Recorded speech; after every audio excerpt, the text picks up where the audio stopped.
కనుక ఎంతో మంది గ్రహింపు లేని వాడి లోపం ఉన్నారు. నిన్ను ఎన్నుకుంది వారిని గ్రహించుకునేలాగా చేయాలని.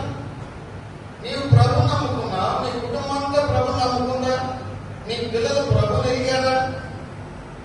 ఫంక్షన్ అంటే చాలు 600 కట్టుకొని కుటుంబంగా వెళ్తాం. చిన్న పిల్లలు కూడా తీసుకోవాలి. మరి దేవుని మందిరం అంటే ఎంతమంది వెళ్తాం? ఈరోజు మీరు మేము వెళ్తాం, వచ్చే వారం మీరు, అవతల వారం నేను. ఇలా ఉన్న పరిస్థితి ఈరోజు. దేవుని మందిరం కంటే అందరం వెళ్ళిపోవాలి, కుటుంబంగా సన్నిధిలో ఉండాలి. కనుక మన స్టేటస్, మన ఆధ్యాత్మిక అంతస్తు ఎలా ఉన్నది ఒక్కసారి మనం ప్రశ్నించుకుందాం. మన జన్మ పాపం పోయింది, అది కర్మ పాపం మన జీవితాన్ని వెంటాడుతుంది. అందుకే మనం 2 రోజులు అయిన తర్వాత వస్త్రాలు ఎట్లా ఉతుక్కుంటామో, ప్రతిరోజు ప్రభుత్వం మనము మన బలహీనతలు చెప్పుకోవాలి.